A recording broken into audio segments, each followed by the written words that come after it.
Good morning, guys. Let's see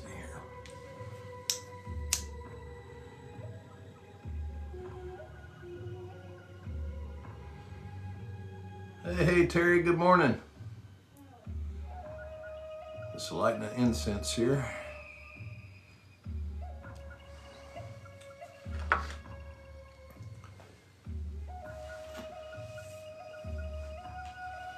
How's everybody doing today?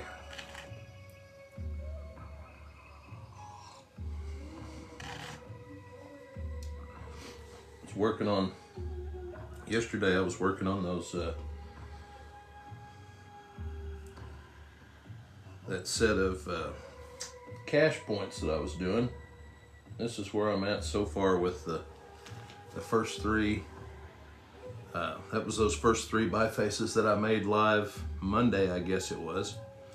But I'm just basically trying to make a match set of hunting points is what these are going to end up being. So getting close on this last one here. It's still a little bit more work to get it in line with those, but those are pretty close to cookie cutters there.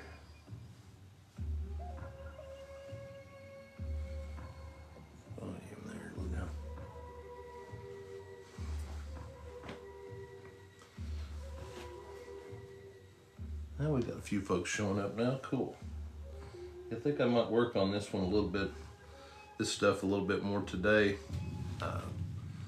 Didn't really have a plan. I was thinking about doing some flake points, but I want to do a different camera angle to kind of show you guys. Mick, thank you for the follow. Guys, the closer we get 5,000, we're getting very close, and I'm going to do a giveaway. Give this point away to one of my followers at 5,000 followers. So just as a thank you to you guys for the support, I appreciate it.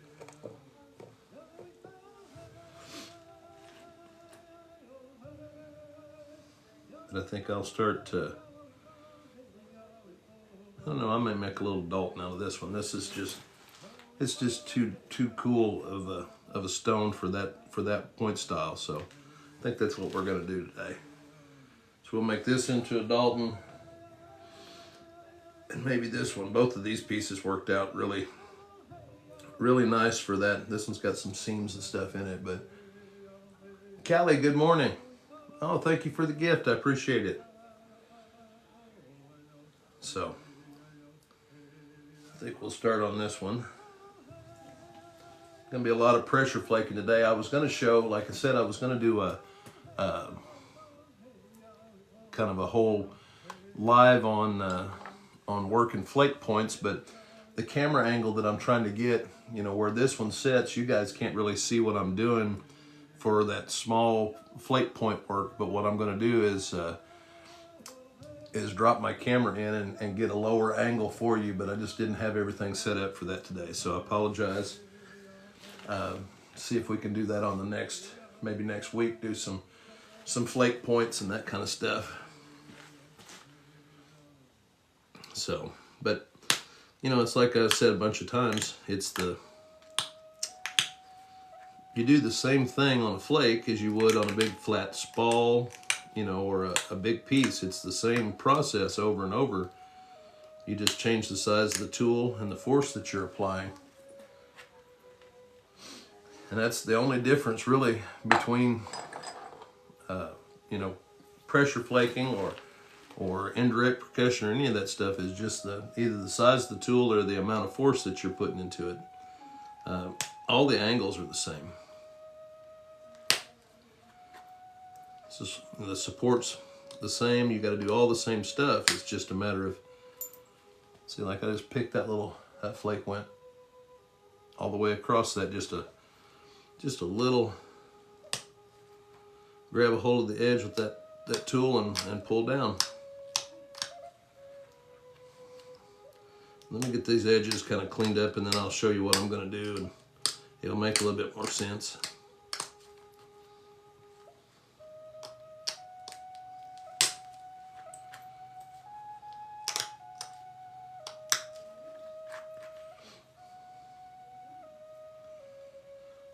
You know, this rock is difficult to see on. I'll tell you what. Let's set this aside. I want to do something that at least you guys can see the. Let me see if this darker material.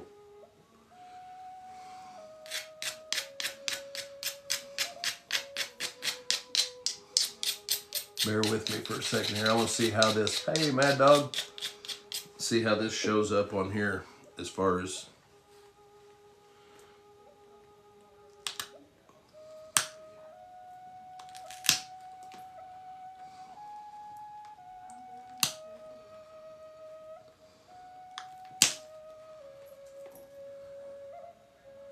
And you can see the flake scars a little bit better on that.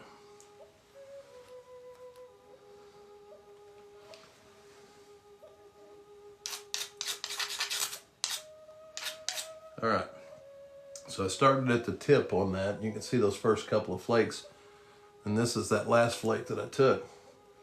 So I've got a kind of a continuous edge, and you can see how it's been ground and turned towards this face here. So I'm going to be removing the flakes from here down. That's what I was trying to, Mad Dog, I was just saying, I'm trying to get an angle where you guys can see closer to what I'm doing. Today, I think I'm just gonna, this is a piece of obsidian. That's just what they call black butter. It's still got some of the original outside of the flake.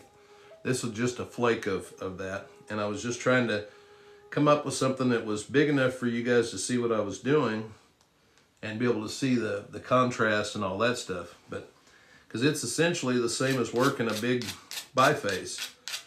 You know, you get your edge beveled to one side, you know, towards the side that you're wanting to remove the flakes from, and you start building convexity. You got to have the convexity from side to side and from end to end, just like if we were doing a big biface. So you start in on the sides, turning that in to where, you know, like I said, you're trying to get that lens shape, that, you know, the kind of elliptical shape from side to side. And once you get that contour, then the flakes will start traveling over that convexity. You'll get longer and longer flakes. In fact, once you get your convexity where, you know, it's optimum, you'll have times where you'll push a flake and it'll go from one side and it'll go all the way across and take out part of the margin. Hey, Callie, thank you. I appreciate it. You have a great day too.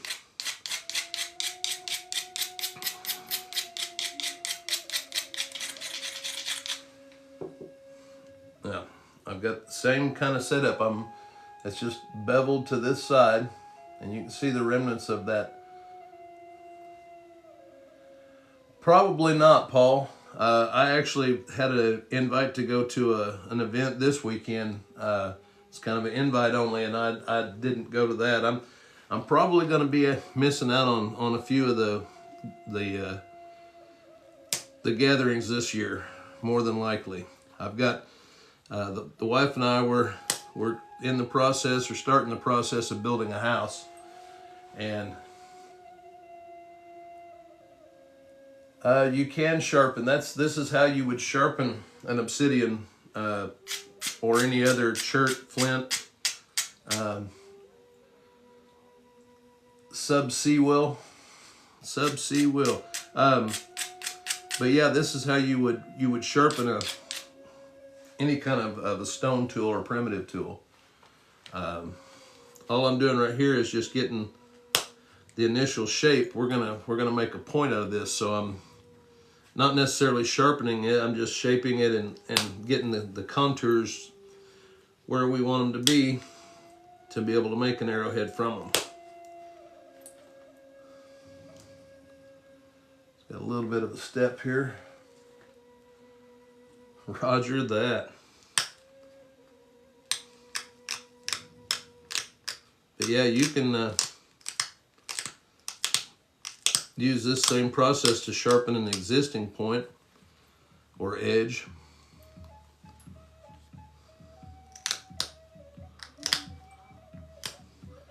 It's just hard to be able to show you guys what I'm doing on these flakes. I need to do some more thinking on how to. See, there was one of those moments right there, guys. I dumped that flake before you could see what happened, but I got the convexity built in that. You see, let me see if I can get it to focus here.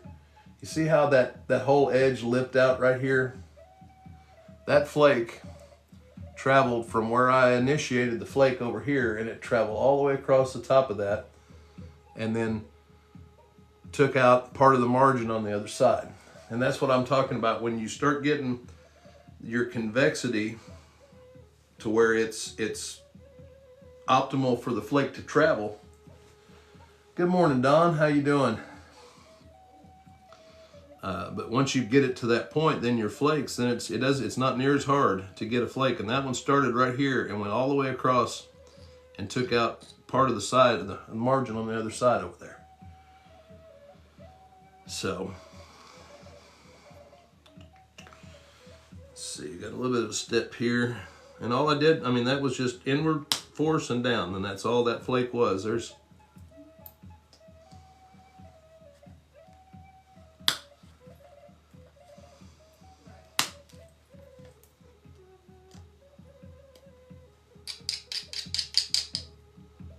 a few little pieces of that flake stuck on there. There it went.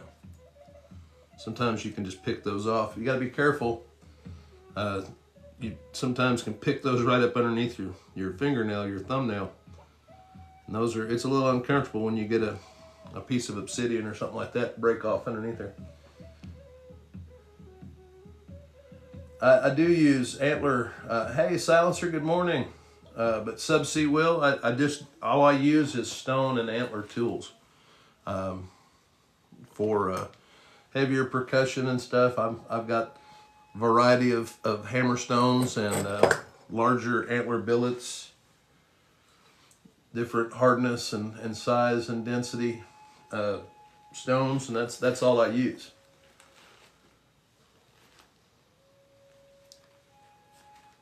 I started using these tools about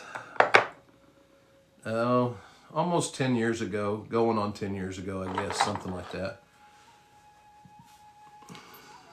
And have not used modern stuff since then.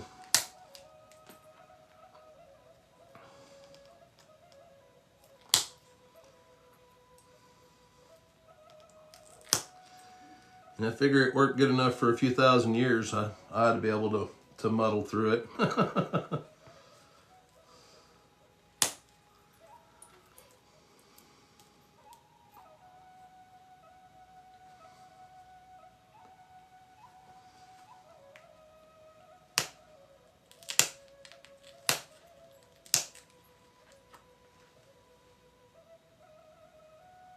It does, Paul, wood, and when he was using wood, I'm sure it was on some of those really, really difficult, like you can actually, on some of the larger early stage, like Buffalo River, those big pieces of some of the tougher stuff, those guys that use like dogwood billets, big wooden billets, and what it is it works with the same concept as like a rock, even the softest. Yeah. Oh yeah, that's what I'm saying, that rhyolite. And that's the reason, Paul, is if that rhyolite is so hard that if I hit that with a really hard percussor, when those two hit, there's a rebound action, and you don't transfer near the energy from the percussor into the piece. Well, the softer, like I said, you have different No, that's not a dumb question. I'll show you what a delta is, Mad Dog. When you look at these flake scars right here, where those flakes have come out, let me get a good little pointer bone here. You see all these where all those cones came out? The spots between those where I took those flakes, those are deltas. And what Paul's saying with wood billets, a lot of the time, especially on the harder material, when you hit the edge of that material with that percussor, it kind of sinks into it. It's soft enough that it kind of conforms to the edge, and it stays in contact with that edge longer, so that it's able to transfer the force into the piece. The softer it is, the longer it's going to stay in contact with the edge. Now, obviously, if you get too soft, if what you're hitting the edge with is not hard enough to initiate the fracture or the crack, then you have to, go to something harder than that, obviously. But, wood, especially dogwood and a lot of the hardwoods, they're dense enough that when they make contact with the edge of a large biface like that, it transfers the energy and you get those big cone flakes, and they're very shallow because of the softness of the material. The next, I don't want to say the next hardness up, but then when you start dealing with, instead of wood, and you're starting to hit stuff with like antler, this antler is hard, but it's not as hard as, Mama, thank you for the follow there. It's not as hard as the stone is, but it's harder than the wood. And then within the antler, you'll have different, some antler is more dense and harder than others. So, but the reason for using wood on that really, really hard material is because I've had guys that try to work like rhyolite and that kind of stuff with modern copper tools, and they're just too hard. They don't. That's right, Paul, and that's what I tell everybody. I don't want anybody thinking they've got a dumb question, because, if you don't know and you're asking, then that's not dumb. That's right on, Silencer. Just be careful, man, and hopefully everything goes well for you today. But yeah, when we were all starting out on this, everybody was at the same spot. And I'm not going to down on somebody that's at that's not near as, they're not as far along in their journey as I am, because I wouldn't have learned a lot of the stuff that I did without people being kind enough to answer questions. So by all means, any kind of question is welcome, as long as it's within reason. There's been a few questions get asked in here. Well, that's, Mad Dog, that's what it's about for me. Like I said, if you guys just want to watch somebody make arrowheads, then you can go check out my YouTube. I'm not going I've got videos that I don't talk, I just making arrowheads. But, I do that all the time when I'm not on camera, so I just as soon be able to explain what I'm doing if you guys got questions. For those of you that have been in here this week, this is when I started working on those cash blades. This is where I'm at so far on those. I was working those off camera. And we're going to end up with just a set.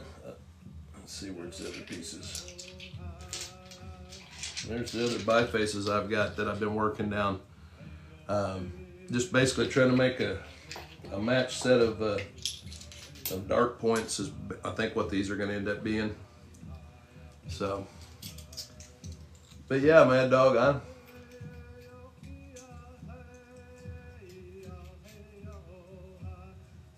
oh, absolutely, Paul. Well, that's what I tell people. I mapped the first couple of years that I broke rocks.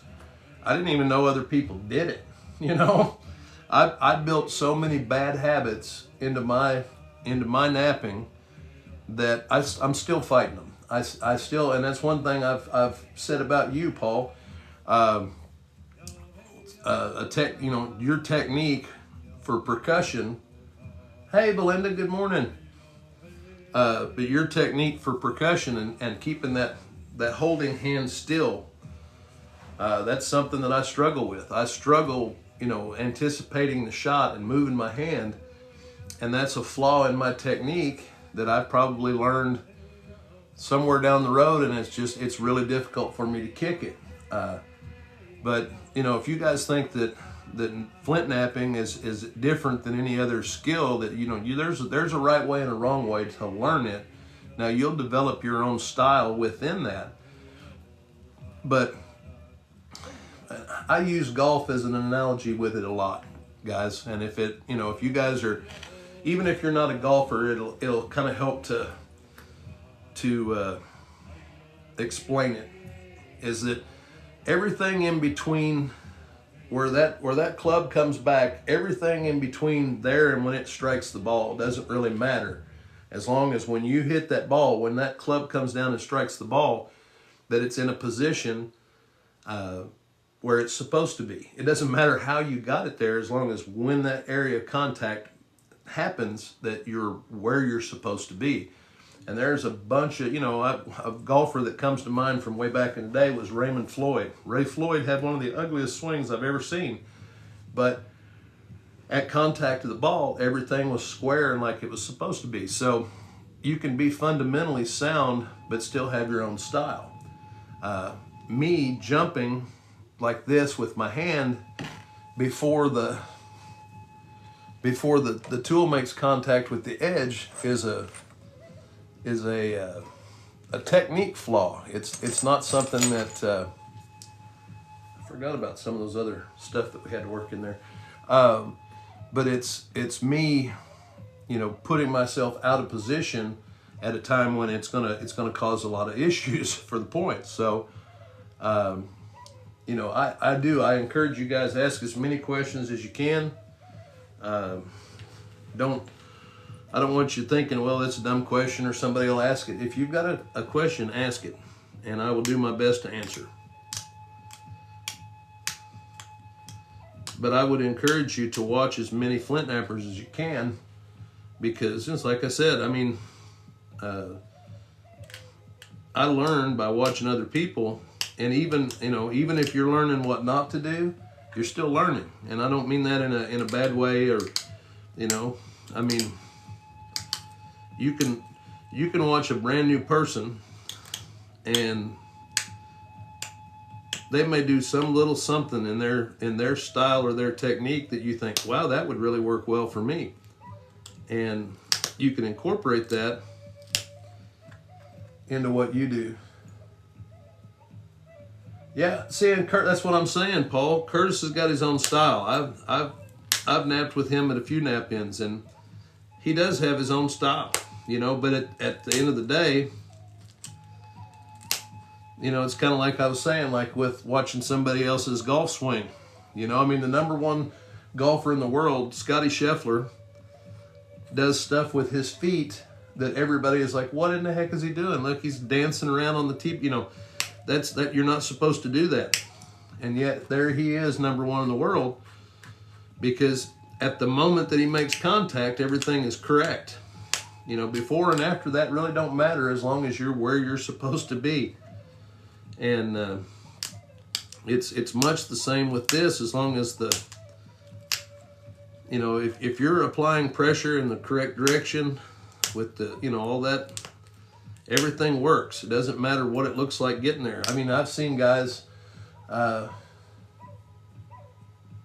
yeah, well, and Paul, I do a lot of, you know, depending on the type of pressure flaking that I'm doing, a lot of times you'll see me, you see, I can't use my hips and my legs like a lot of the guys do, like for the ishy sticks to apply more pressure. If I start squeezing my hips together like that, my sciatic nerve gets, you know, really mad at me.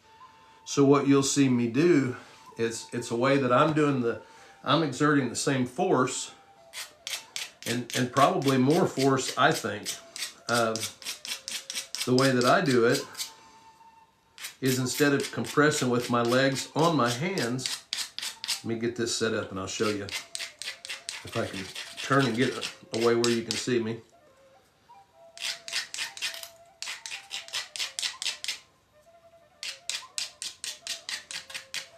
So what I'll do is I'll put this knuckle against this leg, my off leg. I put the tool against it, and then I bury it up against my chest or my midsection, and I lean into my hand. And I'm using my upper body to apply the force. Now I don't need to, and this is obsidian. I don't need to apply. See, that flake went all the way across also. And I'm putting too much force into it by leaning into it. But most of my force from my pressure flake, see that flake right there? Here's the tail end of it. Went all the way across. But I'm building that compressive force like this, like pressing into it, and then that move right there releases it.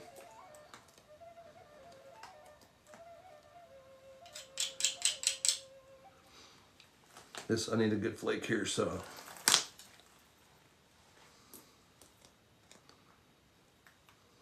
Yeah, that went almost halfway. There it went. But most of the time, for most of the pressure flaking that I do, Austin, thank you for the follow. I appreciate it. Most of the pressure flaking that I do, I've always had a really strong like upper body and chest. So, Jency, thank you. I appreciate the follow there. Yeah, we're just chilling, having some coffee, talking about flint napping. But I can generate enough force with my upper body, the compression of it here, without having to lean into or you know. But if I'm really trying to push a flake across the material, it's when you'll see me a lot of times. There's been a few of the videos when I've made a bigger Dalton, something like that, where I'm really trying to throw a flake across there, that I'll lean into it and then, you know, add a little grunt at the end there to add, you know, a little extra force. But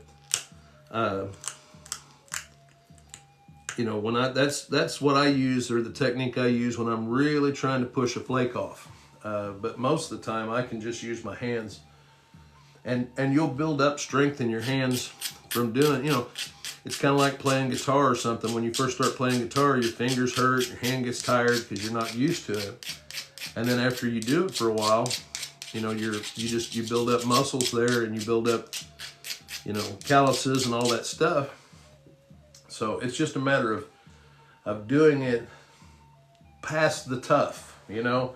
That's where I think so many people, when they take up flint napping, it's, you know, well, I mean, it could be like playing a guitar, you know. They want to pick up the tools, and they see somebody doing it and think, well, that looks easy. Well, once you learn all the techniques, it is pretty easy. It's repeatable. It does the same thing every time. You're dealing with physics. So, I mean, the numbers don't change, just the material and that kind of stuff. So if you'll spend the time to work through the hard part of getting used to, you know, everything, then once you start making a few flakes and it starts making sense, it gets a lot easier. But it's, let's see. Steve, how you doing here? I just saw you come in there. How you doing this morning? Saw that bow break up in your hand, dude. I've had one happen. Have had that happen to me before. It's a scary situation. Now you can see those first couple of flakes, how those came right off the tip there. That last one ended right here where that little white is. So you can see how we work down from the tip, and that area of mass is right behind that. So we're going to put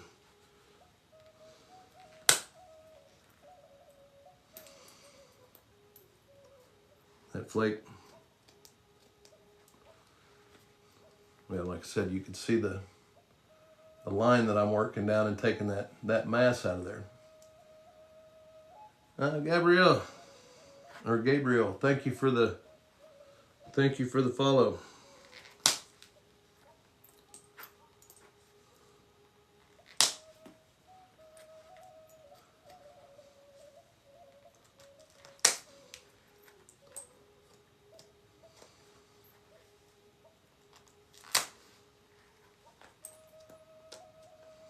Now, there's the flaking down that side. You can see all those flakes, they terminated right out close to the end. And so by the tip here, you can see we've got like a lens cross section.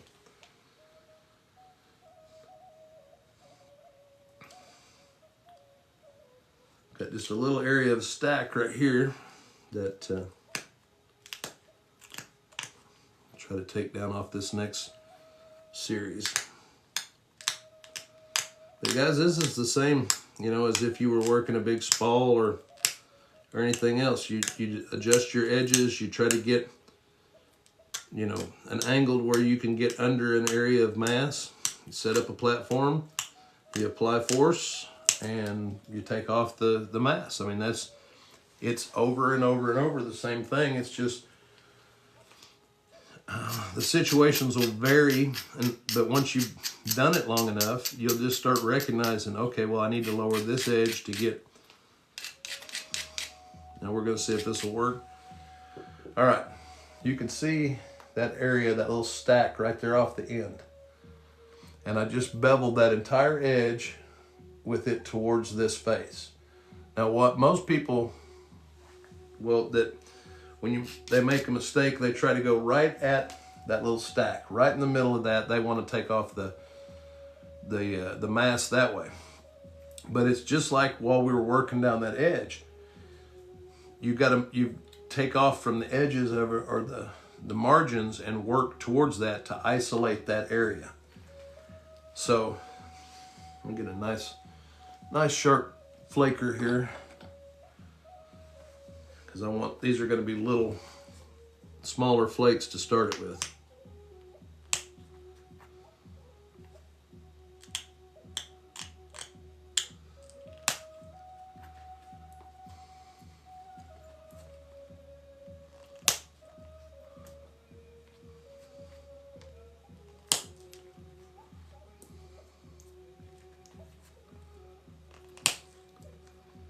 Now I'm directing those flakes down and away from that center mass. Now you see how thin everything on the side of that is, and the only thing that's left that's isolated is right there in that center where that area of mass that we want to remove is. And basically this is, I mean, it's the same process as if I was going to flute it. This is just, you know, not a point that I'm going to flute, but it's the same concept. You're isolating that area of mass in the middle, and then we're going to apply force and take that flake off. So, all right.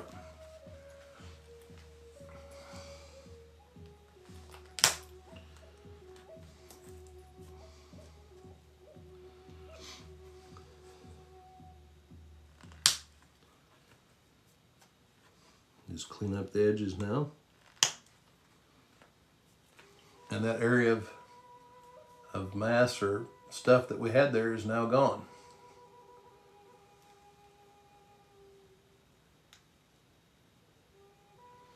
No, Doug, my son, he's napped some with me over the years, but he just, one of the things, I don't know, you know how some people like the sound of somebody scratching a chalkboard, how it just gives them the heebie-jeebies. Well, the sound of grinding the edge will make his skin crawl. It's just one of those sounds that he's just not, it's not his thing.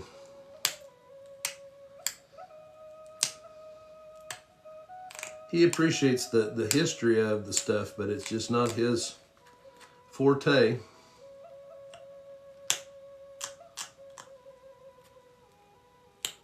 You know, it doesn't bother me any as far as the noises or like I said, I think it's just a matter of, you know, everybody's got their thing that you know, calls them. It's just a matter of finding that. Hey, Gimsbuck, good morning.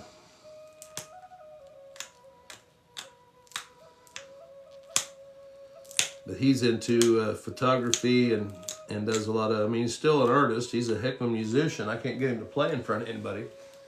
But that is one thing that I think he, you know, picked up from me as far as, because he can play guitar and sing, but he just doesn't like to do it in front of people. I was much the same way. If you're laying down, it puts you to sleep. Are you talking about me, Belinda? I'm sorry. Am I boring everybody to death this morning?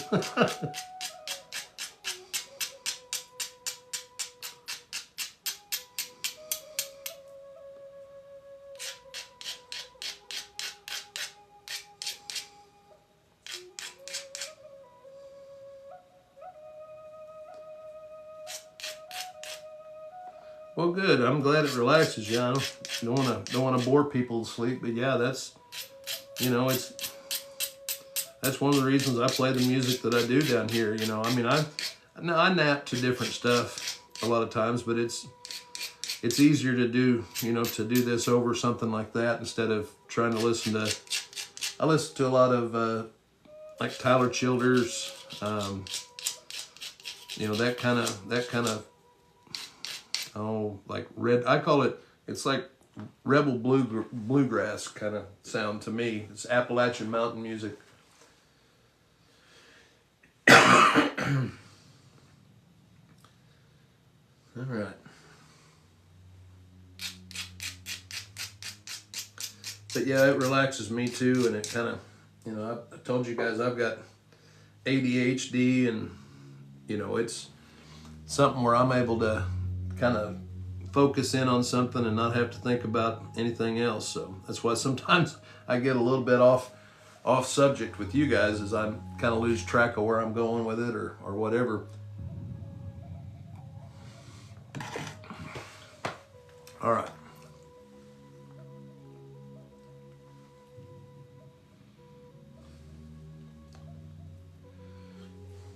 Sharpen this tip up just a little bit.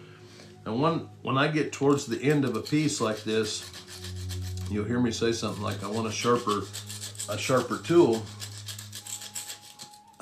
It's so that I can make contact with a smaller area, and it initiates, you know, the fracture initiates, it's hard to describe. The larger the contact area, the more force it takes to have the flakes release. And once you get close to the end, especially on something like obsidian or, you know, a really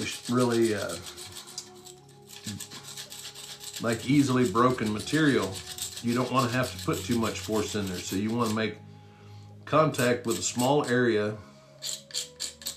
to initiate that flake to, you know, begin.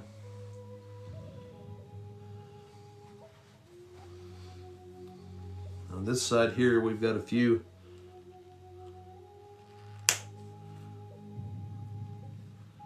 little spots to kind of clean up, but I think this first set or two we're just going to go mainly straight down because we're building convexity. This side of this piece has gotten a little bit flat, so I have to build in convexity so that our flakes will go all the way across again.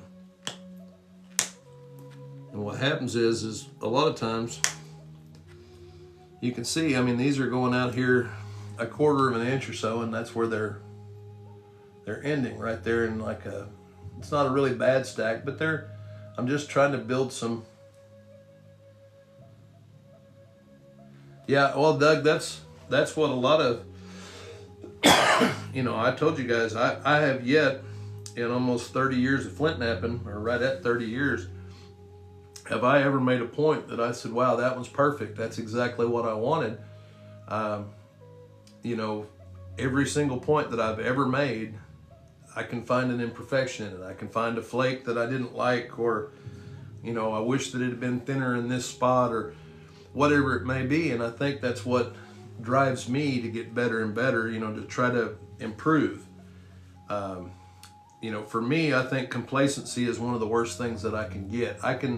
When I get to a point where I'm like, it's good enough, then that's as good as it's going to get for me. And so I do try really hard to always be pushing myself to do better than what I did the time before.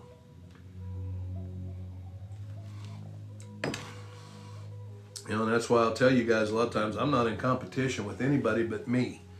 You know, that's why I don't mind telling you what I do and how I do it and showing you tools and whatever. Because, you know, you figuring something out has no bearing on whether I'm going to be able to continue to do it or not. So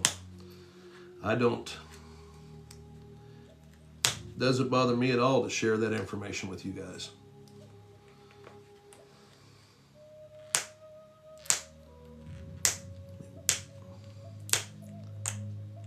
Make a little quicker work of this side here. I'm trying to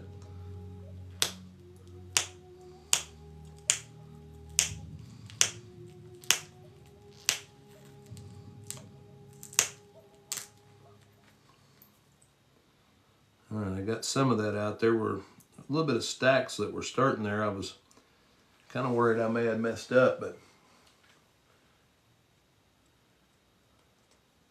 oh, awesome. Awesome, Don. Well, I know that you had said you had deleted TikTok and then couldn't re-download it for whatever reason, so.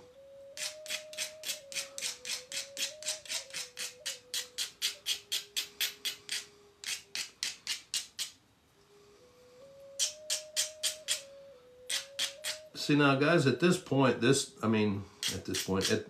at this stage in production, this point right here, I could put notches in it, and it's as good as what you'll see a lot of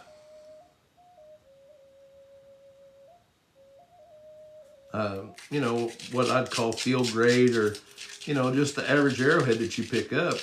You know, it's not going to be any more finely made than where this is at right now. But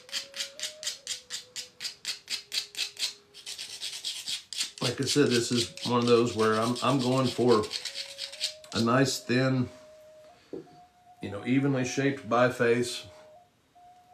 But I mean, it's at a point right now that if I put notches on that and tied it to a stick, that it would perform its job function. So that's the other thing, is you kind of have to, for yourself, you know, at what point what are you going for? I mean, if you're trying to make artwork and push the limits of what you do, then you're constantly trying to get better, or trying to make a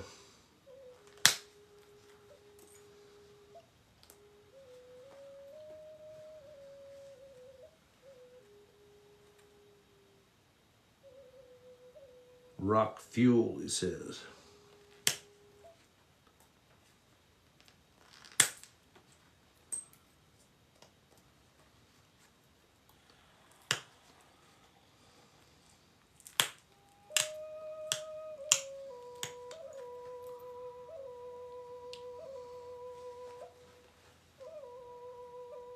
There you go. I love the question, does it cut? Yeah. Hey, good morning, Cody. Yeah, no kidding, Arrow Sniper. It's like, well, yeah, it does. It performed that function for several thousand years and continues to do so.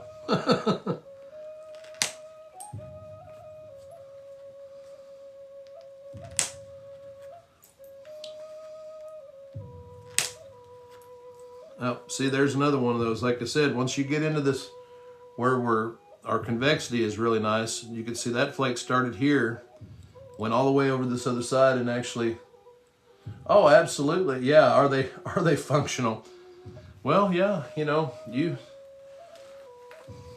put these on the end of a stick, and they are perfectly functionable.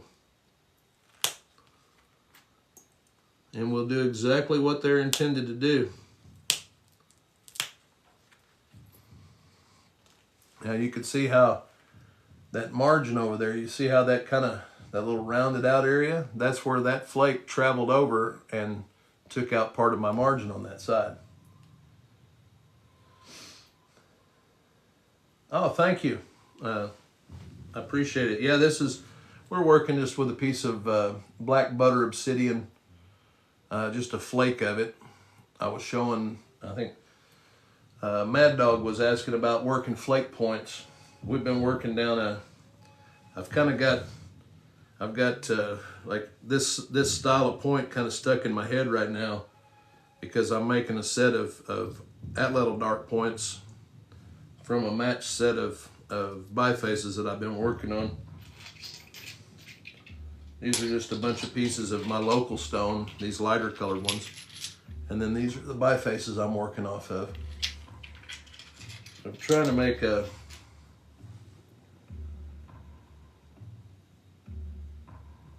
Yep, that's correct, Paul. And that's the thing, you know, is you go and try to give yourself, you know, goals and to push yourself to get better every day. And that's what I tell people. Like I said, I'm not in, you know, in competition with any of you guys, and you know, so once you make the decision of what you're wanting to do, you know, then if I can help you in that way, then man, I'm all about it. Zaleski, I never heard of that arrow sniper. Not familiar with that material type.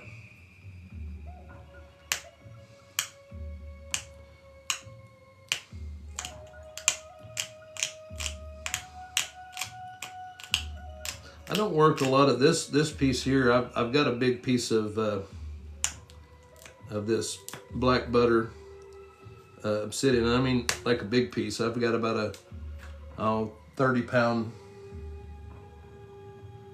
Oh yeah. Yeah, the journey is for me is what it's about, Paul. I mean, there's no destination for me in this. I mean, I don't think that I don't want to ever get to a point where I say, okay, I'm there, you know, because like I said, to me, that's when my complacency starts, and I'm always trying to push it just a little bit, and that's why I'll end up with broken pieces, or, you know, I'll pick something until I screw it up so bad that I throw it aside, because to me, that's what's, you know, that's what's pushing me forward.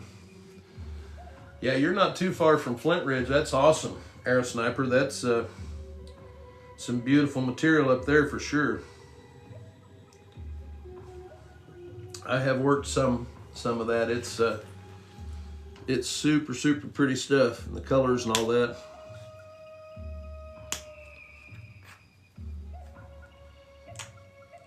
Guys, any of you that are in here don't know, have ever watched Arrow Sniper does some. He makes some killer looking knives, but he does a lot of like trick shots with traditional archery. You guys should go check him out.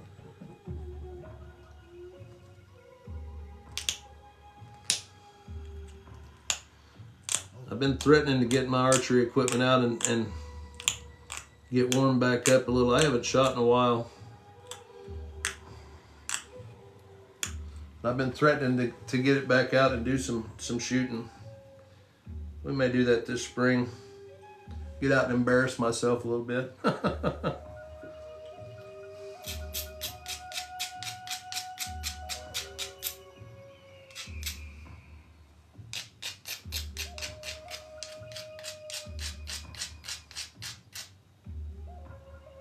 Oh yeah, I've seen some of that material. Is that like Kashaktan? Is that similar to that Arrow Sniper? Because I've heard of, you know, and I've seen some of those, the darker. Don talks about Kanawa or some that's similar to that. It's that black and grays and all that stuff. See, we've got similar stuff. Now this is not the dark stuff, but this is Reed Springs. And we get it in everything from these lighter gray browns all the way into deep blues. This is a piece that's got some of the blue and the brown in it. Trying to find a piece of it. That's Georgetown there, but we've got Oh, right on. Well, that's what I was. Oh, that's awesome, man. When you can find it out in the wild like that, finding the resource of it, that's awesome. Very cool. Well, see, and that's what we end up here a lot too with, you say, well, there you guys call it Zaleski. I have several different lithic resources in my area, but you'll hear guys call it, like the old timers call it High Boone. Some will call it just plain Boone. There's Reed Springs. There's Burlington. There's just numerous materials, and then you have people calling all of those different names, and it gets confusing, especially if you're new to flint knapping, because if you hear the same stone called 3 different names, one of the ones that I've heard the most that folks like the different names is the black butter obsidian. They're calling it dacite. That's just like become this common name for it. Well, where the term came from, it's not actually dacite like Dacite.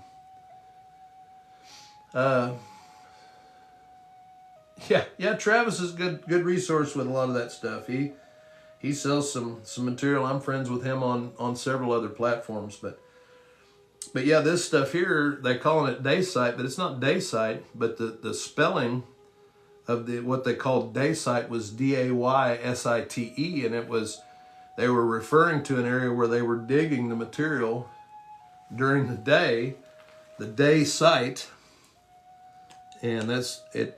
Somebody that has called it that, and over the years it's just become, it's obsidian. It's well, a lot of guys call it black butter, but there's a lot of different little names for it, but it's the same material, and essentially it's just it's volcanic glass that cooled at a different rate with a little bit of different stuff in it. It's a little bit more stone-like. Yep, Tennessee is very similar, Paul, and there's a lot of that, like over in Kentucky, the Sonora, a lot of those,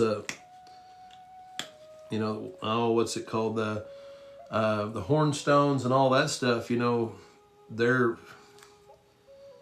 very similar to a lot of the formations that I have here, and the color variants and all that stuff, and there's 10 different names for it, so me, I usually just try to look what formation they come out of. Well, I think we're going to call that one good where we're at, guys. That's just there's one more spot there. I can get that. I don't like leaving a snafu there in the middle, so we'll try to see if I can pick that last little bit out right down the middle there on the base.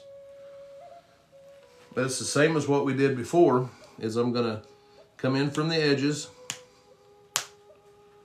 and just go straight down. I'm just pushing out I'm isolating that area in the center. Try to make it to where that flake has no opportunity to go anywhere but where I want it to go. Yep, Paul, always one more. Well, I said though, to me, that's the reason I'm able to keep pushing myself, is because, that's a pretty point. I don't want that on the end of a pretty point. So if I can set this up, just one thinning flake right here,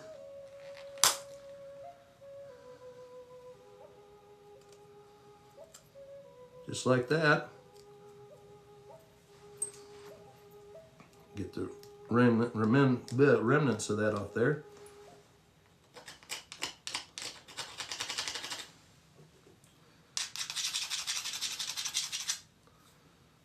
There we go. And you can see that went right up the Jigger Man. Thank you for the follow. I appreciate it. Oh, Paul, we all do. I mean, we'll set them aside. Let's see how close my brain is working. Yeah, it's pretty close. It's kind of just a shadow of that point. It's actually almost spot on. You can, depending on if I can get the angle. Hey, Don, you too, man. Good to see you. But yeah, this is just a set of, going to be atlatl dark points eventually, so. Let's set that over there. Let's see here. Yacked and talked enough on that this morning. Let's see. Oh, my goodness. See if I've got something over here in the basket that I want to work on. Like Paul said, I've got a bunch of stuff that. There's one I've set aside. That's Buffalo River right there. You can see we're at a stage where I've got convexity and still some thickness to take off, and probably make a nice dovetail out of this, or a hardened one. Let's work on this for a little while this afternoon, or this second half here, unless anybody's got an objection or would like to see something else. Is there anything else you guys would in particular would like to see, or?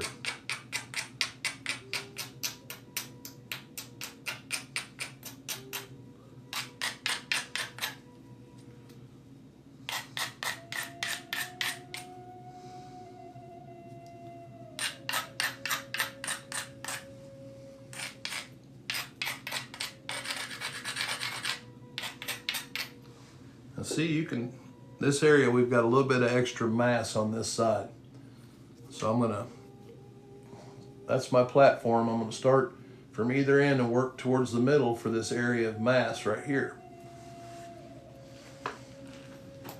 I have it. Let me warm up just for a second on something else here, just to get my eyes set up here. Well, I tell you what, Mad Dog, I'm going to do a better job. I'm going to get a better camera angle to show you guys, and that's why I had all these pressure flaking tools set out this morning. Is my intent was just to have a whole bunch of flakes and just work them into points. But the problem is trying to show you guys what I'm doing. I end up just telling you what I'm doing anyway. So I'm wanting to get a better camera angle so you can see what I'm doing and not just have me tell you.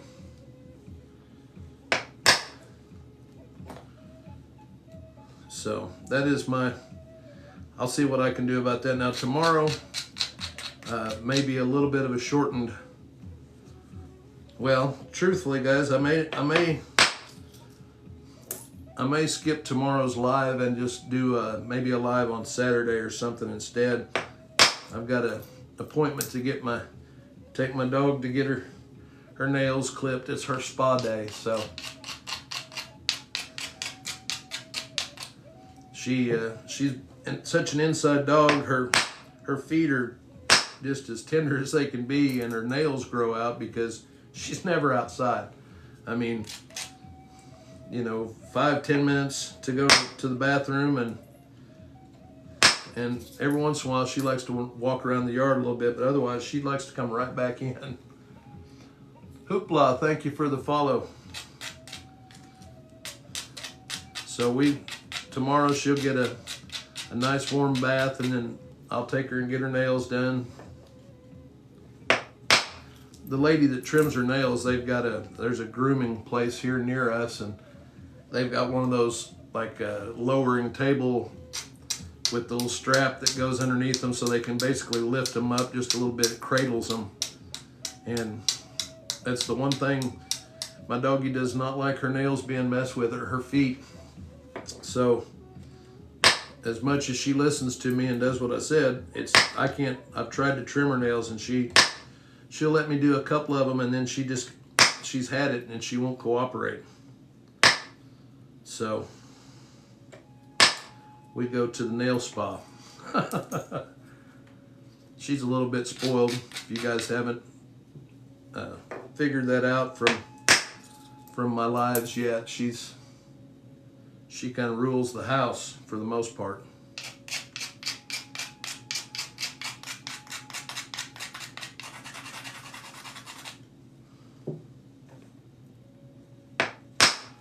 All right, yeah, my angle, I'm feeling pretty good about.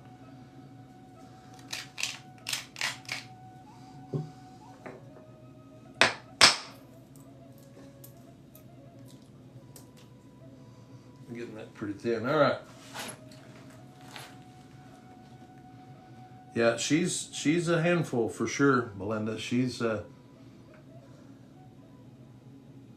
But at the same time, it's like I tell people, I mean, I know she's an elderly dog, but if somebody were to come into this house to do me harm, I wouldn't want to be that person.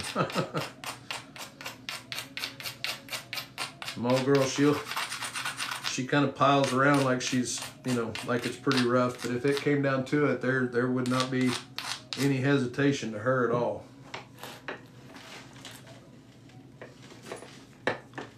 All right. You can see this platform that we're going to work down, and we're going to take this, get it thinned down, getting closer to the final thickness that we're going for here.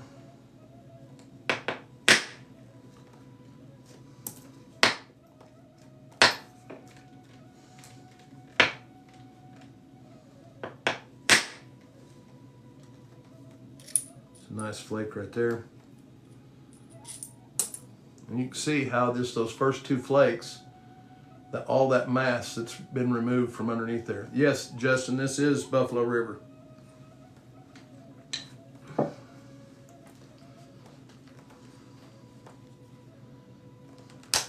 So once I have that, you can see how that flake right there that I just took, see how I turned that angle and kind of tried to line the edge of that flake up with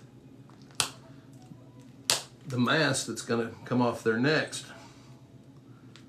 And I always try to clean up behind that, keep everything as orderly as possible, because I feel like I do better work when everything is kept in order as I'm working down the edge. Kind of helps set up the edge to go back the other direction. Oh, right on, Justin. Yeah, I like working the material. And Doug, yeah, if I'm trying to shoot it like this one, I don't need as long a flake. So I'm just going to hold it in place and take that flake off. And that went out to the middle of that piece. Now this next flake, I'm going to need it to travel a little bit farther. I'm going to have to do the puzzle piece. Hold on a second. Let me get this.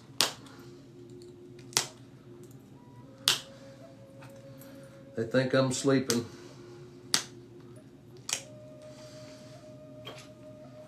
All right.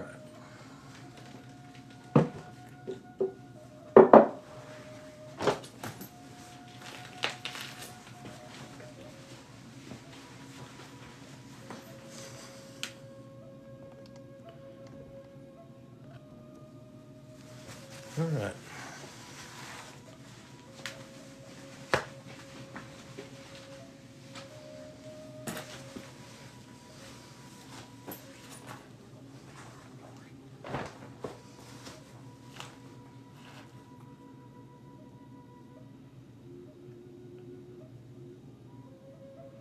It is, Justin, and I believe that, I didn't have this one soaking, but I believe that any of this material would benefit from that, from soaking it in the water. And I would, depends on, now, is the stuff you're getting heat treated? If it's already heat treated, then go ahead and soak it. If it's not heat treated and you're going to heat treat it, don't soak it. Let it dry out, then rehydrate it.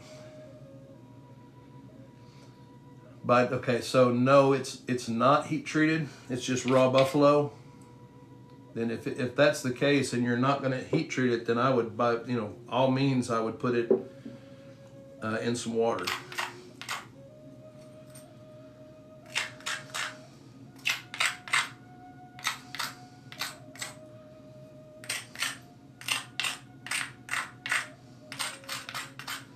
But now this one here, this flake, I'm gonna try to get a little bit bigger flake. So Doug, I am gonna push in.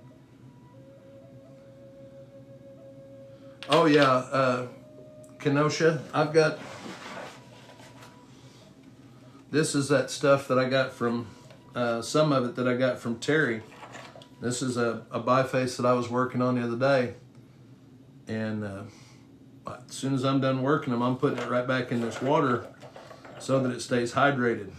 Because this material is just gorgeous, but when it dries out, now there's an axe that I've been working on that I'm soaking. See, and I even, the flakes that I pull off there that are,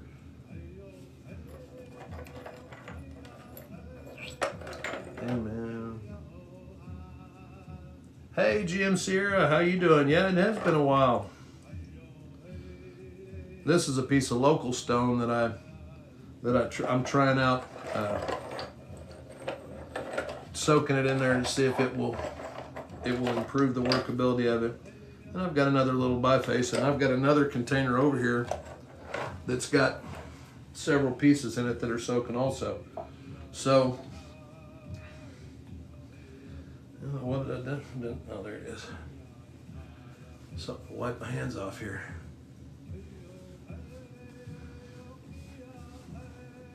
All right.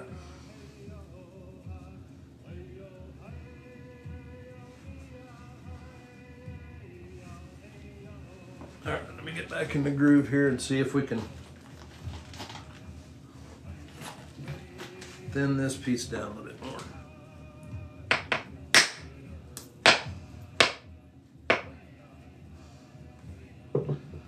That was not the flake I wanted right there. That thing went in, kind of took a little cone out here off the end.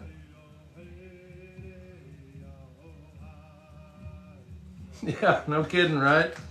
Hey, they work. It doesn't take up a lot of space. I've got 2 or 3 of them over here that I've used for that kind of stuff.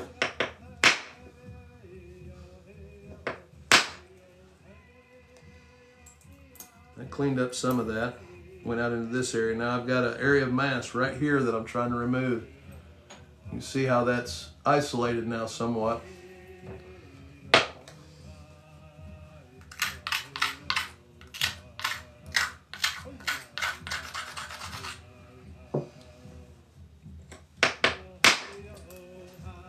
See, and I pushed in on that flake a little bit, and you can see how that went better than halfway across and took a lot of that mass out.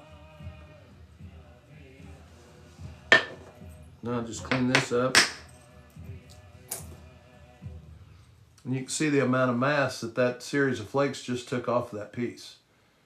And we didn't lose much width at all.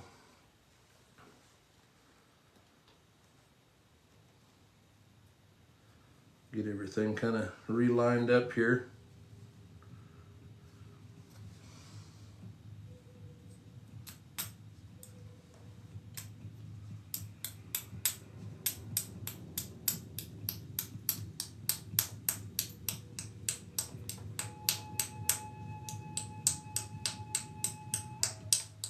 It looks like I'm just, dragging or tapping this. And what I'm just taking off tiny little flakes off the edge.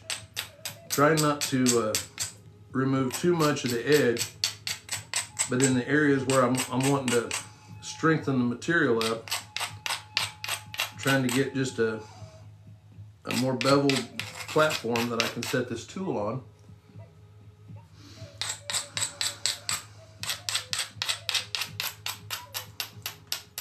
But I don't want to strengthen the edge so much that it's going to take a lot of force to remove the flake.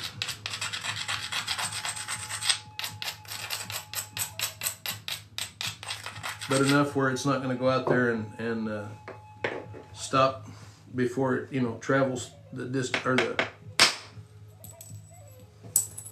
I don't like that.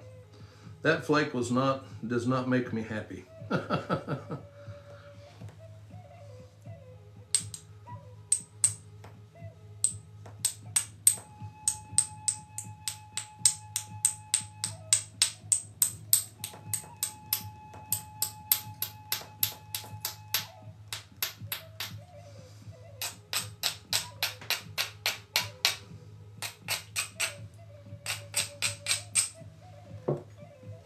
So when something like that happens, you know, and it's not that that's a terrible, you know, bad flake, but it just kind of went into an area that caused a little bit of a contour issue on this side.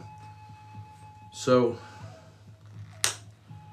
rather than go from the other side and make it worse, I'm going to come in and isolate it the same as I do on other stuff. You can see how that little flake right there kind of ran into that area mass.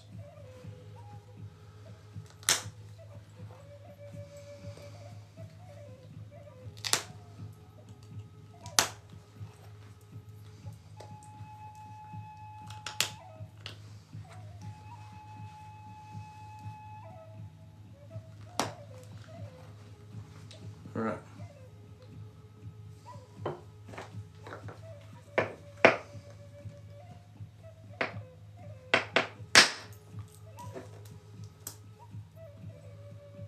All right, that one carried over and it kind of stepped a little bit towards the middle. You can see just a little bit right here. What we're going to do is come in from the other side.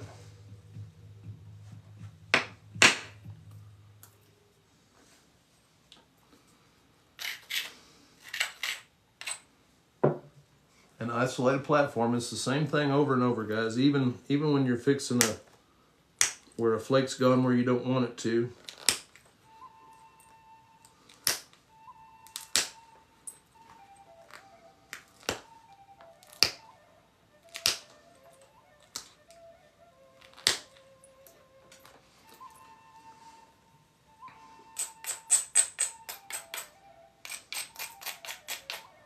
See how I moved that edge over from here and isolated this area right here. How that platform is just right in line with this. I'm gonna use her with a bunch of numbers. Thank you for the follow, I appreciate it.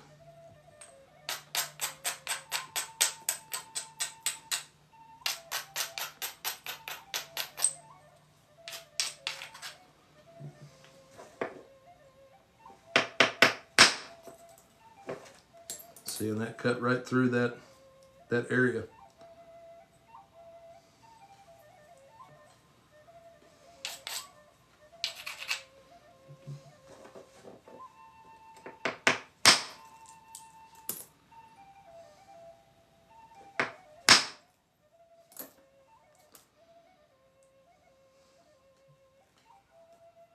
Which way is up? Thank you for the follow, I appreciate it.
This one stepped just a little bit in the center. So, set this other side up and try to get those to match up. His from Louisiana. Not sure, Marty, what you mean. I'm in Northwest Arkansas. Or if you're saying hi from Louisiana, that's okay. I got you now, maybe. Sorry, I was a little slow on the uptake. I'm in Northwest Arkansas, so a little bit north of you.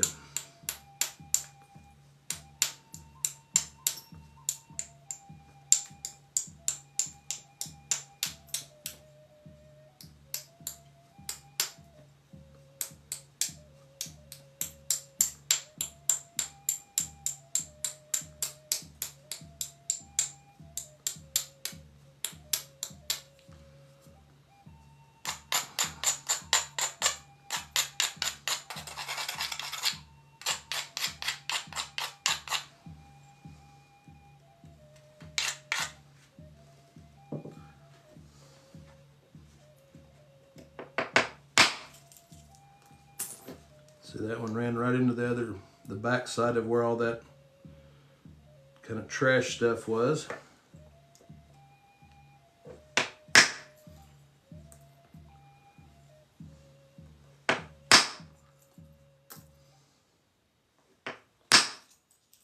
And that cleared out the rest of it.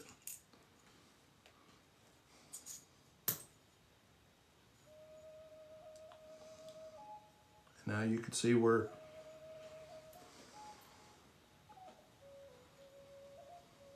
blade is basically the thickness that we're going to end up with. I may take a few more right in here. Just try to thin that out a little bit more. But what I usually do is after I get to this point, I'm going to go through and just kind of clean this piece up and do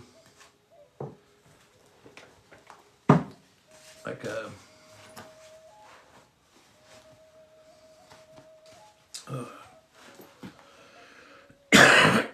excuse me.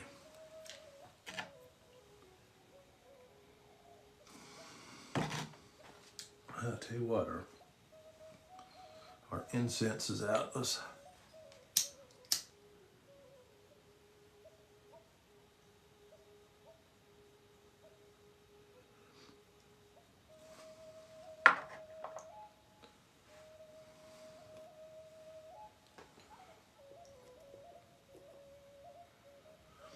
all right.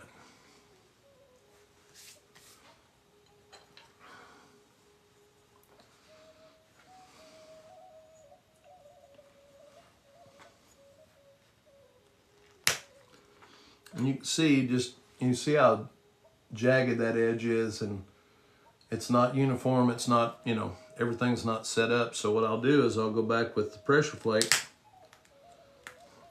and just straighten the edge. If I need to build convexity into an area, then I can kind of start doing that with a few flakes. If I've got an area that I want to remove some mass, then I can set up a platform.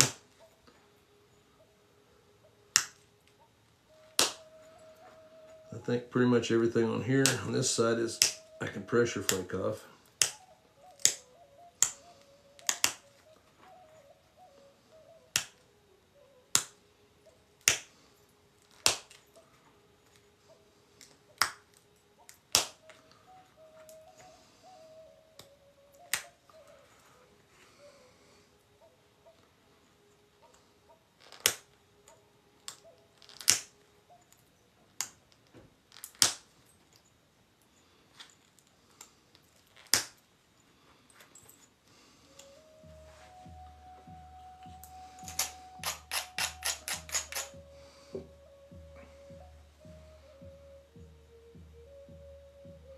Yeah, Doug, they're, you know, that's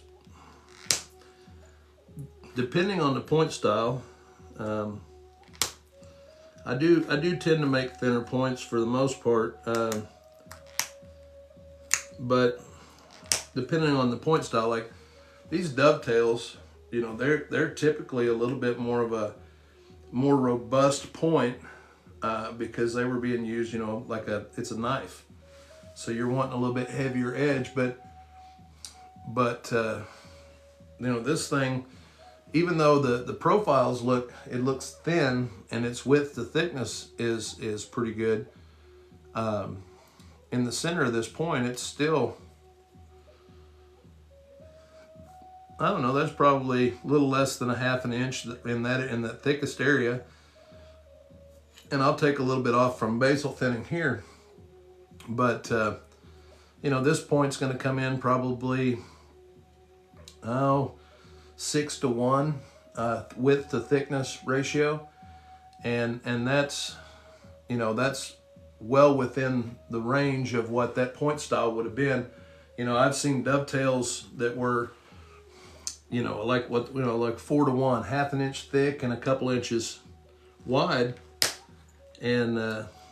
And that's pretty typical for this point style, is anywhere between like a 4 to 1 width to thickness to like a a 6 or 7 to 1 width to thickness ratio. So I do tend to, for me, I err a little bit more on the thinner side, just because I like the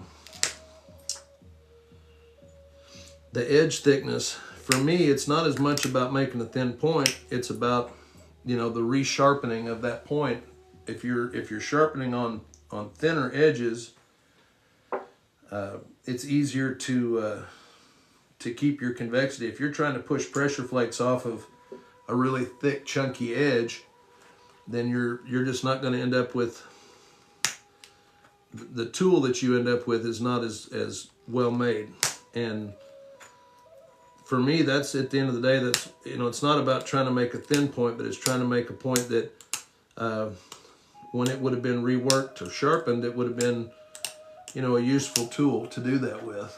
If it's too thick, trying to sharpen it, you know, it's all well and good on the way it looks when you finish it, but if you can't sharpen it, and it's a useless tool. If it doesn't, you know, if you can't make it be useful again easily, then it's not worth the trouble.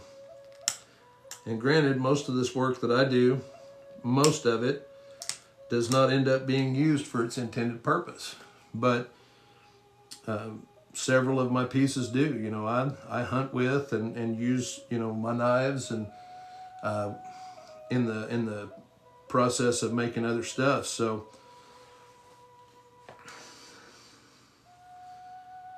all right, now you can see we've worked down both of those edges. You can see how much more refined that edge is on that one and on this side. This one's got a little bit more work right in here to do. And I won't dull it much when I'm doing this. I'm just brushing that edge back.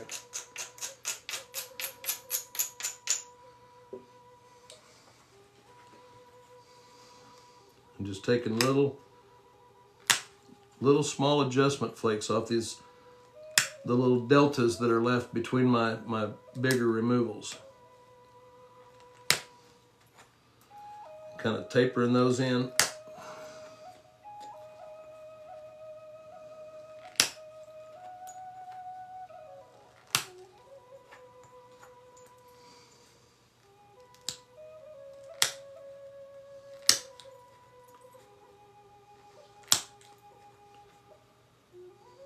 Now, you could see where I went down along that edge and how that's straightened up now. And then all those little flakes that were taken right at the, trying to get to where you could see the patterns on there, but you can't. But you can see how that edge is turned and how I have convexity in that.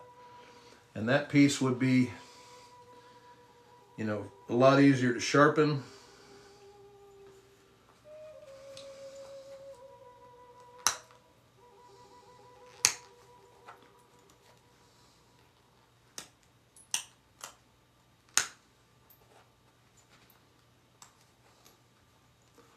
A little spot right here that I'm gonna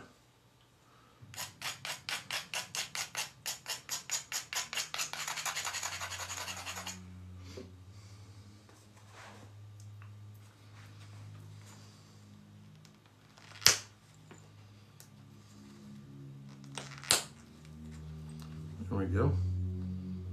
I like that a lot better.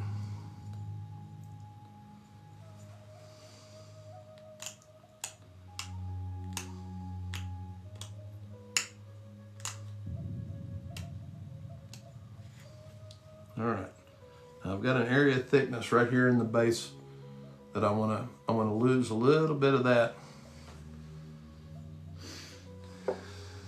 and we're getting far enough in this that it gets really dangerous striking the ends of this piece. You're going to get in shock and that kind of stuff. So you don't want to. I'm going to try not to hit very hard, even with this little hammerstone. I'm just kind of turning that edge back just a little, just strengthening it.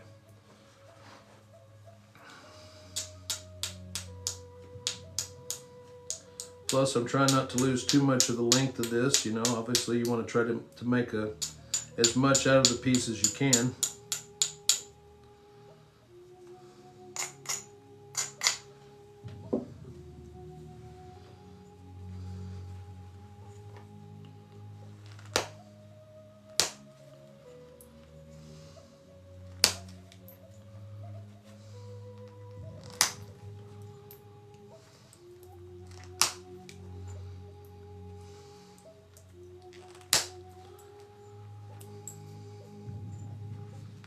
right.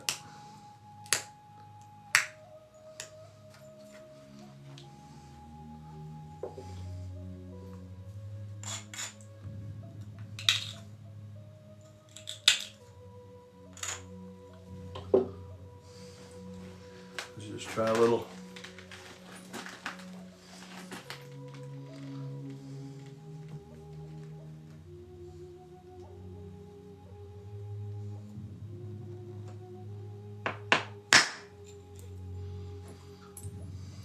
I got some of it. Just don't want to hit it real hard because I don't want to. There we go. You can see there's that mass that. Hey, hello from Norway. Hello from Northwest Arkansas. Thank you, I appreciate it, Shadow Viking.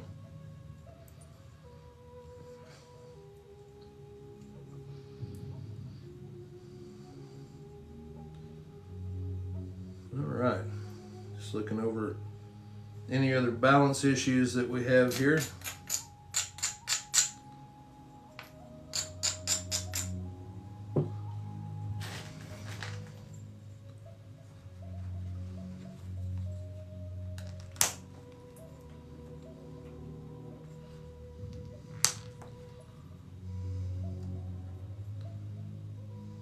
I got one more flake from either side that I really kind of want to take here. It's just me kind of nitpicking it, but again, guys, that's to me, I mean, I'm not, you know, I always like to finish a nice point, but at the same time, I usually won't stop when I feel like I can better it fairly safely. But that being said, I have messed up some points, you know, kind of reworking them to death. So some of that will come with experience, and some of it you just, you know, you're gonna, if you're pushing the envelope, you're sometimes it's gonna push back. So you just kind of have to learn where you feel comfortable trying to do a little bit more.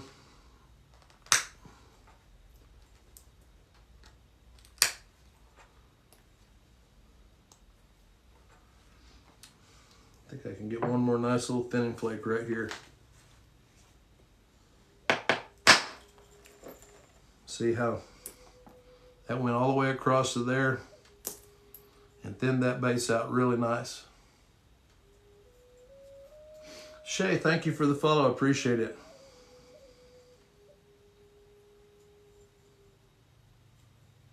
And I think I'm okay with that. That's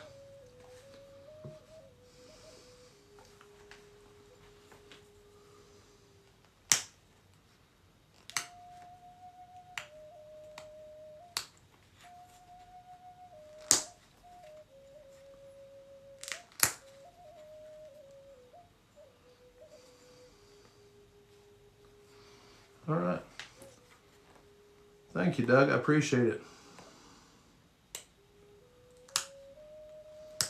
I think I will probably notch this on a different live. I don't want to try to rush through and get this done during this live. So I'll set this one up. I'll when we do the flake points, and I get a better camera angle so you guys can see better what I'm doing, and I'm not constantly trying to hold it where you can see and all that, it'll make it easier for me. You barely made it back, Terry. Man, I've been seeing some of the stuff you're finding, your metal detecting finding, Terry. That's awesome.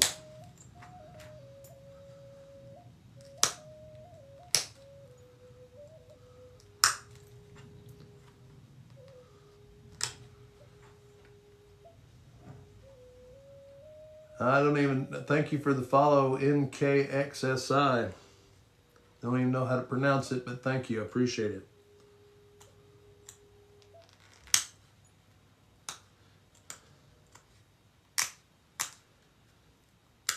All right. Well, that is an acceptable dovetail preform. And like I said, I'll draw out some yeah, I bet you, it looks like you have. Well, you've been working it pretty hard since you got that for Christmas. Like I said, man, when you come to this area, I'm gonna have you and Justin's a metal detector also. This year when you come into town, let me know and give me a heads up, and we'll do a little metal detecting here on our place. We're just about a mile from the Pea Ridge, from the major battlefield, but there was, where we live, there's been people years ago that did some metal detecting out here, and they found a cannonball down in one of the hollers, and a few bullets have been found. So I know this area has got a bunch of Civil War era artifacts in it, so I think it'd be great if you guys come down here and could find some cool stuff. So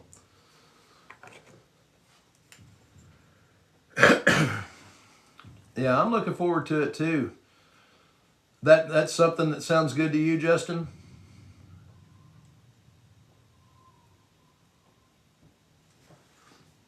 Now here's my dry erase marker. I'll just kind of show you when we go in to do this dovetail.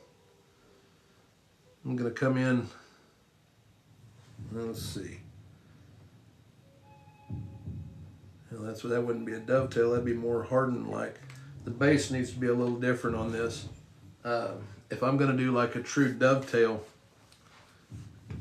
my book's over there, I'll draw that out and show you guys, and we'll do that either tomorrow or start the week off Monday with it.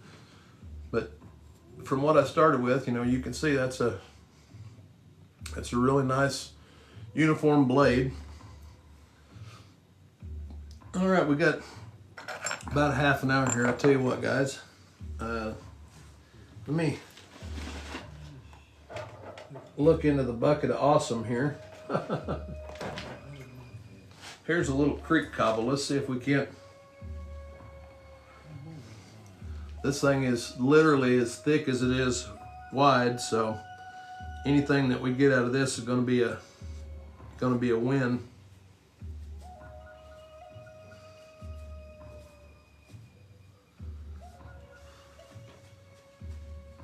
Let some of that water evaporate off there.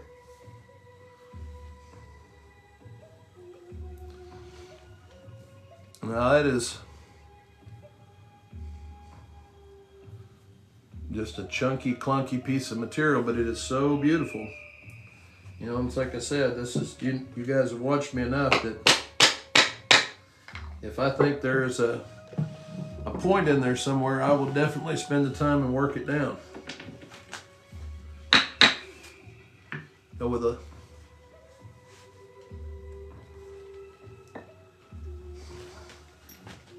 that red material looks what? Firmly?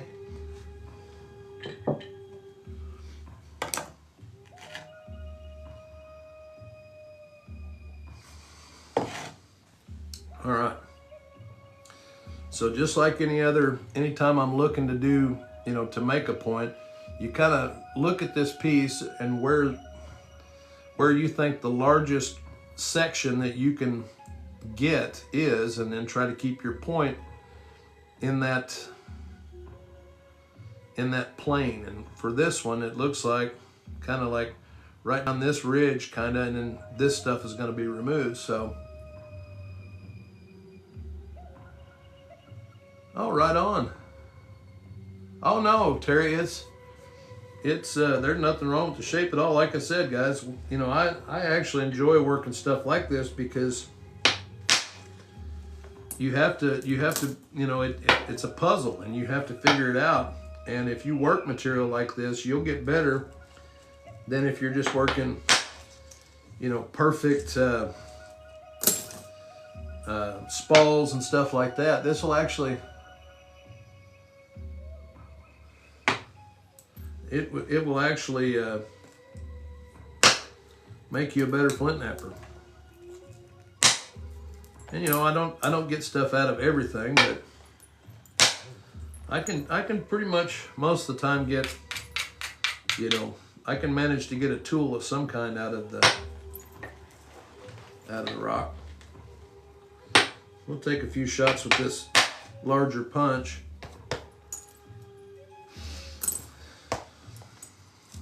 It kind of crushed on me. I'm gonna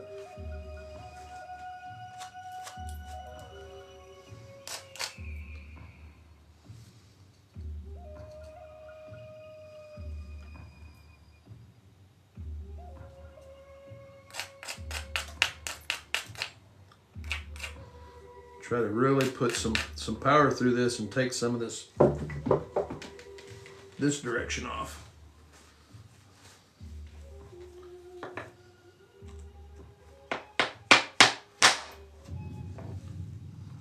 And that didn't carry in as far as I wanted it to.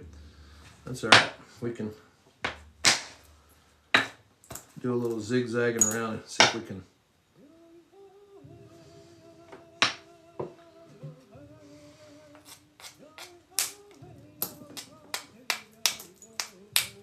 See, and I can just tell you by the way that this stuff's breaking, this is the higher grade of that stuff. I mean, it's just glossy, orangish, like a burnt orange in the center, and it's killer material. Let's see if we can get a flake from this end. There we go. Just trying to split that in half. Now that little piece, I don't know, I might mess with that. You see how that just kind of evened all that up. We've got a little bit more of a square type biface now. And I think I've got enough edges where I can use the smaller punch and kind of get a little bit farther into the platform with it. Yeah, that's cool. You guys are familiar with the same area there.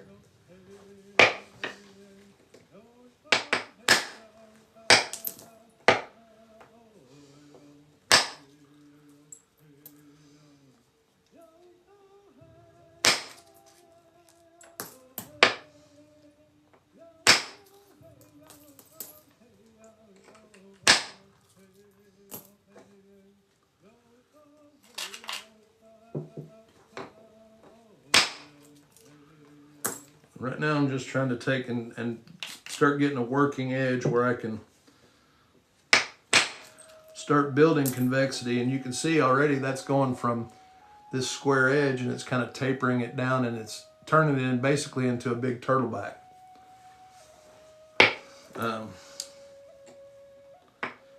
Some of these more square creek cobbles like that, that's about all you can do is just work the edges down like that.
There it went. See, and just by working around those edges like that, just zigzagging it,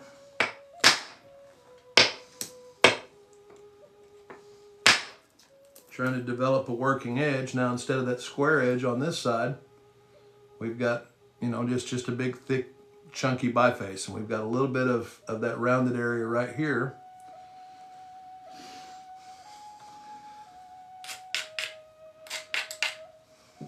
Take off some of it right here.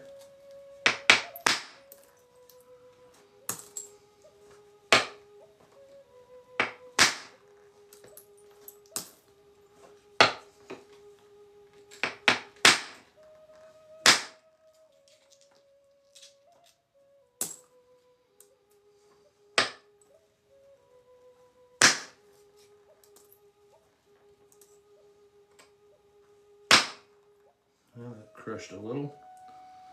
That's all right. See, once we start getting some convexity in some of these little, you see that little platform right there that I just kind of ground up a little. And use that to go right over the top of that. Then's that, well, that's probably going to be the tip.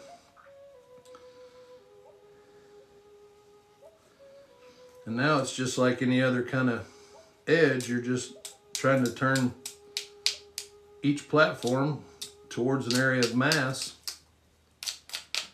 to remove it.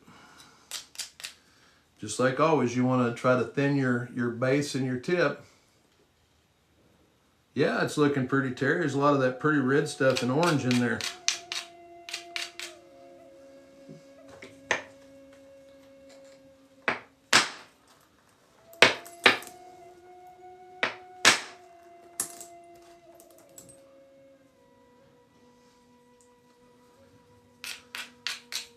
See, and you know, that piece of material that I picked up, you know, a lot of people might not even try to work that because, you know, it's really thick and it's difficult and clunky, but look how gorgeous that material is.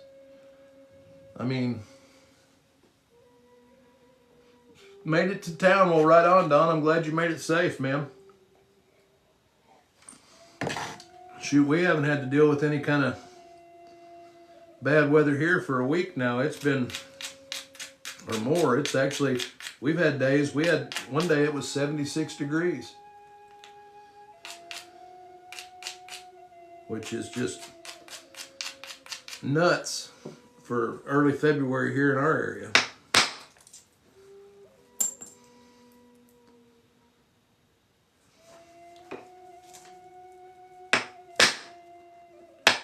I wanted a little bit better flake there.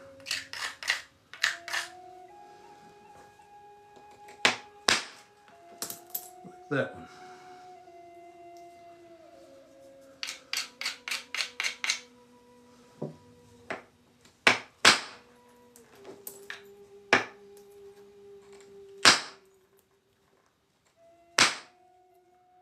I hate when I do that. Bring that finger or that hand down on a flake on my leg pad. That always stings a little.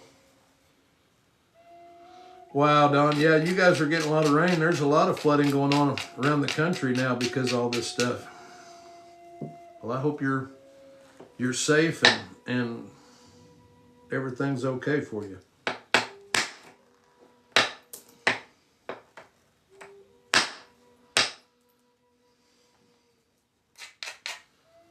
All right, we're just about to get. See that? Let's come up that. And all I'm doing is using these lowered areas as platforms to remove mass. So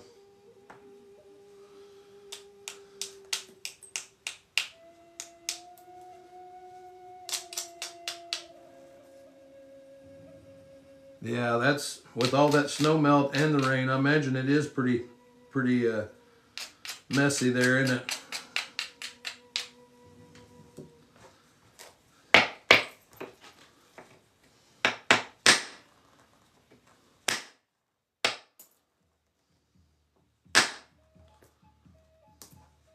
And we've got that last little bit of that original edge right here. Wow, yeah. Yeah, Bryce, you guys got some different weather there than us for sure. But like I said, for us, we got into the mid 70s a couple of days ago, and it was just insane. Not that I'm complaining, my body will feel better because of it, but until we get through all this up and down stuff, that's what's killing me. It's the barometric pressure changes and the you know, warm, cool, cold, damp, just back and forth. Yeah, Don, you live up there a ways, don't you?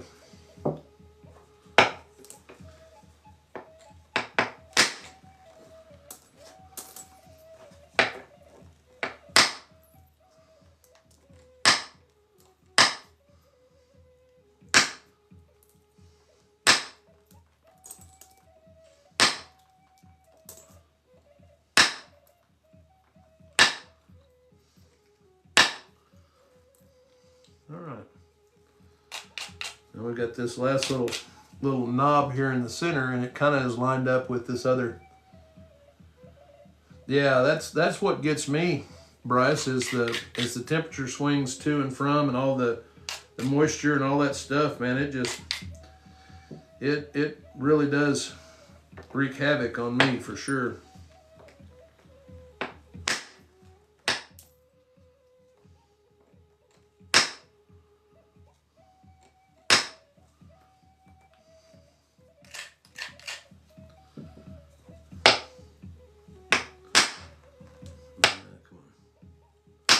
There it was.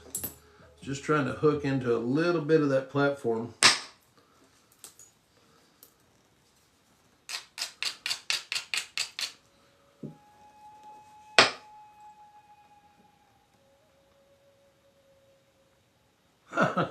Well, Terry, it's just, it's the same process that, over and over it. You're working a system, and as long as you're doing things within the rules of that system, it'll turn out. I mean, there's going to be variances. You're going to break stuff. You're going to have, imperfections in the rock, or you're going to have a bad angle on a strike or something. But all in all, if you follow the rules, it ends up doing pretty much what you want it to. Here's a tough little spot. I'm going to try to.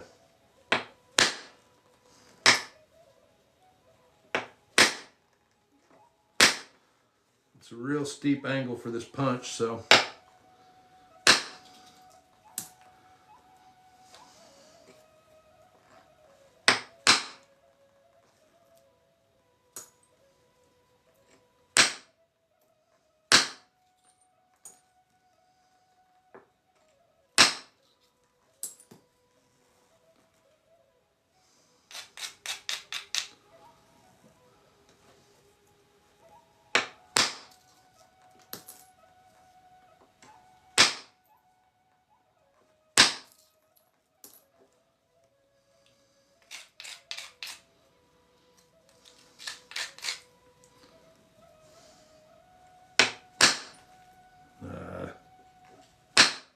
Did not like that flake.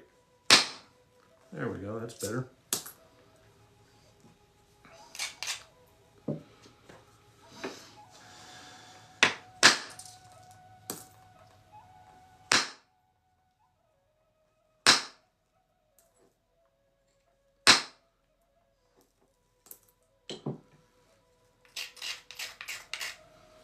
And we're almost down to a manageable piece now.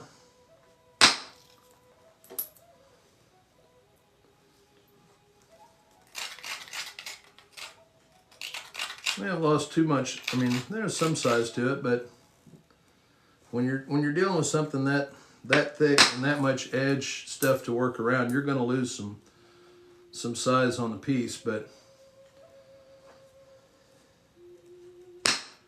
trying to use the material as judiciously as you can to get as much from the rock as possible will help. Ugh, now that one felt good.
now we're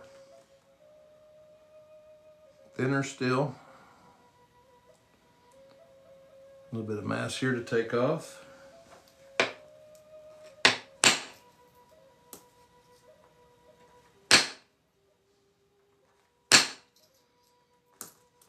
That flake went a little deeper than I wanted to, but got a little bit of width to give up here, so.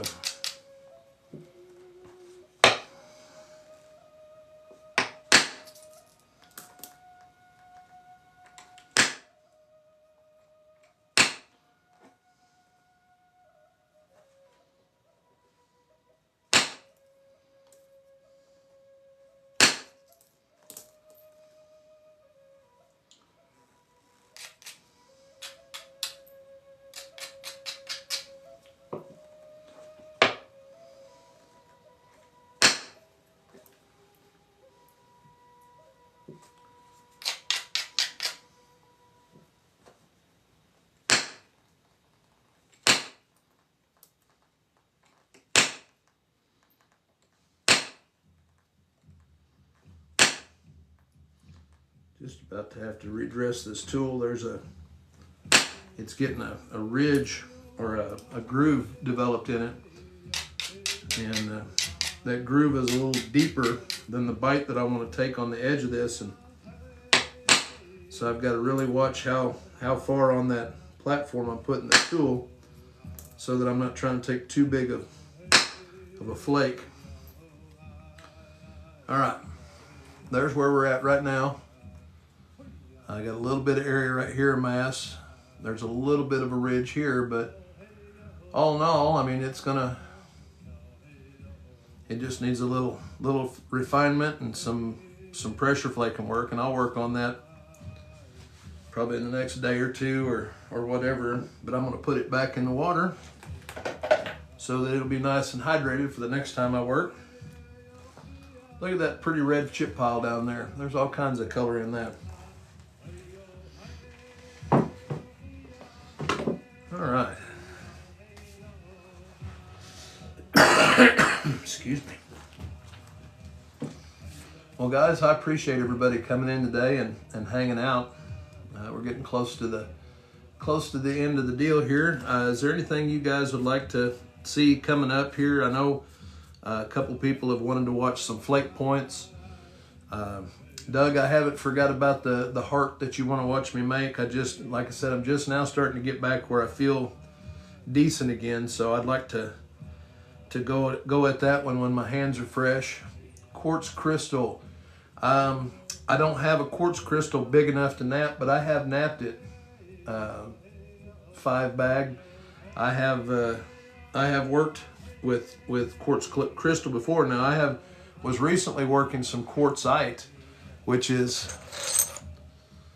this is Tallahassee quartzite.